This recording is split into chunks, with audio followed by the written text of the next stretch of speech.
Victory. Miriam's ring at the door of Mrs. Meller's dwelling was answered by Caroline. The girl looked pale, and her eyes were swollen as if with crying. "Caroline," said Miriam at once, for every moment of delay made the effort of speaking more painful, "I am sorry for what passed this afternoon between us." "I'm sure that you are not more sorry than I am," cried Caroline. "I wish that Silverknife had been at the bottom of the sea. I heartily do. Mistress is so displeased with me, and I never thought that I was doing such mischief by speaking a word."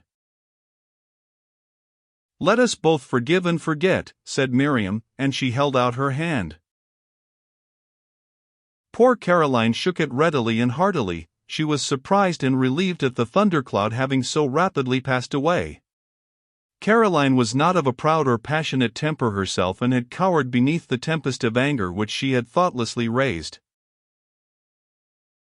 Nothing had ever convinced Caroline so much of the power of religion as Miriam's saying, as she did now, "I am sorry that I used such language towards you."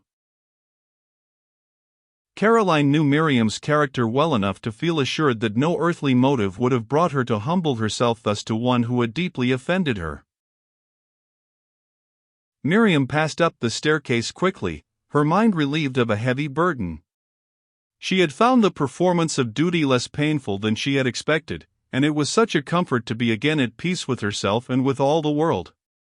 The beautiful words of St. Paul recurred to her mind with more force than they ever had done before: "Let all bitterness and wrath, and anger and clamor, and evil speaking be put away from you, with all malice. And be ye kind one to another, tender-hearted, forgiving one another, even as God, for Christ's sake, hath forgiven you." Asterisk. Asterisk F4. 31-32.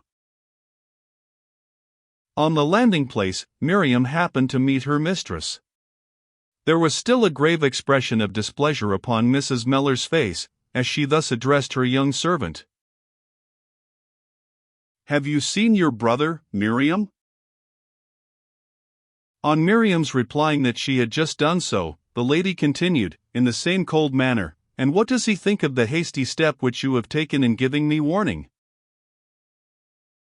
"He thinks it a foolish one, ma'am," replied Miriam, coloring up to her eyes, and pressing the banister tightly with her hand, for it was hard to a proud spirit to make the humbling confession.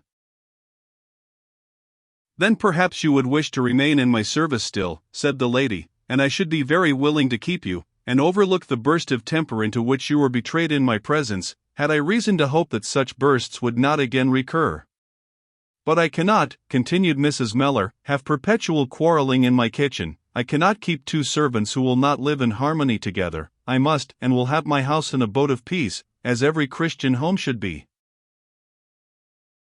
"Oh, ma'am, if you would but try me," cried Miriam.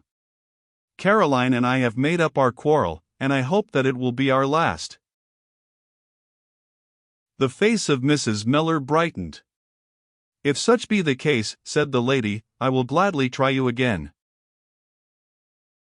And never had Mrs. Meller cause to regret having done so. It was not that Miriam was never again tempted to give way to a temper naturally violent, it was not that the hasty word would not rise to her tongue, nor the angry blood to her cheek. Evil habits and evil tempers are not to be conquered without a struggle, sometimes long as well as severe. But both Miriam and Hamel had learned to keep watch against besetting sins, and knew where to look for help in their time of need. They both pressed onwards where duty called them, as faithful soldiers of the cross, and they hoped one day to join in the song of triumph which the redeemed will raise. Thanks be to God which giveth us the victory through our Lord Jesus Christ. Asterisk. Asterisk 1 Cor 15. 57. A light. Or a Christian in influence.